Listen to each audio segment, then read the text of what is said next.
देखो अपना ये वाला जो क्वेश्चन है ये किस चैप्टर से है, डेफिनेट इंटीग्रेशन। लेकिन इसमें मल्टीपल कॉन्सेप्ट्स यूज हो रहे हैं, तो प्रॉपर ये डेफिनेट इंटीग्रेशन का है क्योंकि यहाँ पे इंटीग्रेशन और इंटीग्रेशन वगैरह लगा हुआ है, तो डेफिनेट इंटीग्रेशन का है। तो इसको सॉल्व करते हैं। ये देखने में देखो कितना डरावना क्वेश्चन है कि let function R to R, okay, function defined है all real number to all real number be a continuous function, ध्यान से पढ़ने का, odd function, okay, continuous and odd function है। अगर इसने ये वाला चीज़ लिखा है तो इसका यूज़ ज़रूर कहीं ना कहीं हो रहा होगा, okay. Now which when is exactly at one point, अच्छा ये वाला जो फंक्शन है एग्जैक्टली एक पॉइंट पे जीरो होता है, सिर्फ एक ही पॉइंट पे जीरो होता है। एंड एक और चीज़ दिया हुआ है कि F of one is equal to 1/2, okay. Suppose that capital F X is equal to integration -1 to x F T D T for all X belongs to -1 से 2, and similarly G X is equal to -1 to x t into modulus of F of T D T for X belongs to -1 से 2। और हमें क्या given है कि limit x tending towards 1 capital F X upon capital G X is equal to 1/14, then we have to find the value of F of 1/2। Question पढ़ा, पूरा blank हो गया, कुछ समझा ही नहीं, है ना। तो एक एक करके इसको तोड़ते हैं ना, क्या बोलना चाह रहा है क्वेश्चन, उसको देखते हैं। तो सबसे पहला पॉइंट जो इंपॉर्टेंट है, हमने पढ़ा कि हमारा जो फंक्शन है स्मॉल एफ वो कैसा है, कंटिन्यूअस एंड ऑड फंक्शन है। क्यों स्मॉल एफ इतना इंपॉर्टेंट क्यों है, क्योंकि कैपिटल एफ एक्स और स्मॉल कैपिटल जी एक्स दोनों में कौन इंक्लूडेड है, स्मॉल एफ, ओके। तो ये वाला फंक्शन याद रखा, और एक चीज़ याद रखा कि एफ ऑफ 1 इज 1/2, चलो ठीक है। विच वैनिसेज एट एग्जैक्टली 1 पॉइंट का मतलब क्या है, हमें ये पता होना चाहिए कि ऑड फंक्शन कोई भी हो उसका वैल्यू जीरो पे हमेशा जीरो आता है। ऑड फंक्शन के लिए एफ ऑफ जीरो हमेशा जीरो होता है, इसका मतलब एग्जैक्टली एक ही पॉइंट पे वैनिस हो रहा है, और वो कहाँ, X is equal to zero पे, ये मुझे पता चला। चलो अब जो नया कैपिटल एफ एक्स डिफाइन किया गया वो -1 to x F T D T है, किसके लिए, तो इसी इंटरवल में सिर्फ -1 से 2 में। सिमिलरली कैपिटल जी एक्स जो डिफाइन किया गया वो -1 to x T times mod of F of T D T, जब x -1 से 2 में है। हमारे पास सिर्फ एक ही इक्वेशन गिवन है कि लिमिट पता है हमें। अब लिमिट को देखते हैं, लिखा हुआ है limit x is tending towards 1 capital F X upon capital G X is equal to 1/14। अभी देखो कैपिटल एफ एक्स है क्या, उसको हम लोग यहाँ सब्सटीट्यूट करते हैं। दिस इज -1 से x F T D T, कोई बात नहीं, इजी है। कैपिटल जी एक्स क्या है, तो बोलेंगे -1 to x T times modulus of F of T modulus D T, okay.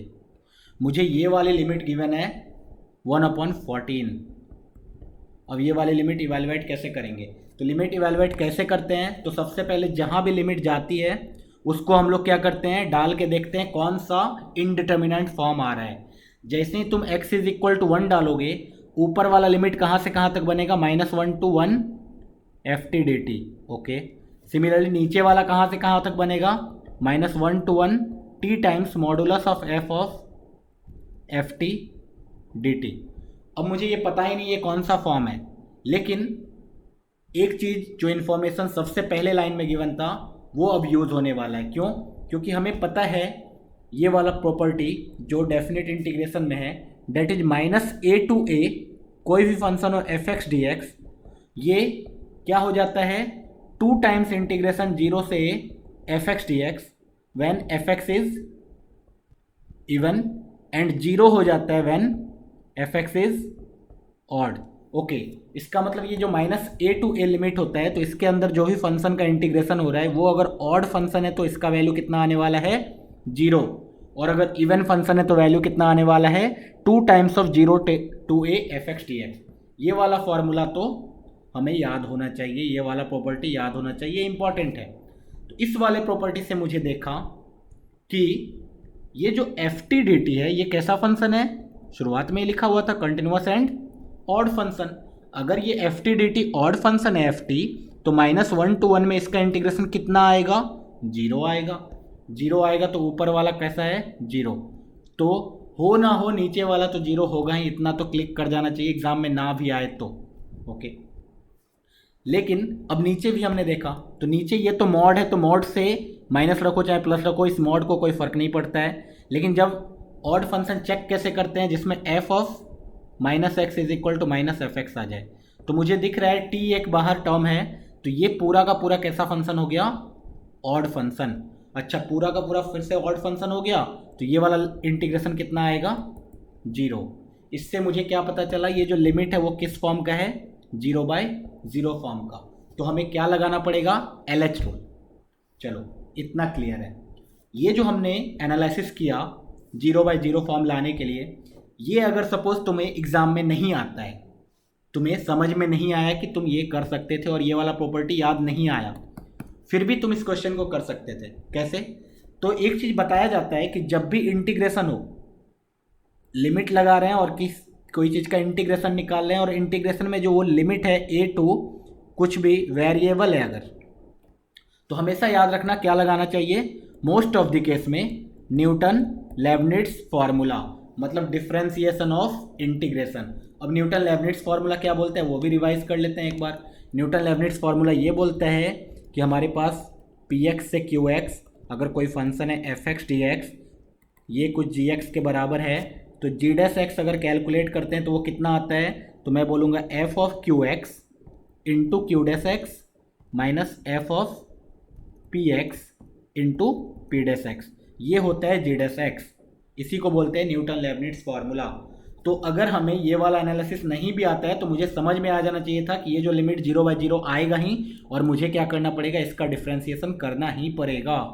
Okay, तो हम लोग अब डिफ्रेंशिएट करते हैं। हमारे पास क्या आया है, limit x is tending towards 1 integration -1 to x ft dt divided by -1 to x t times f of t का मॉडुलस dt।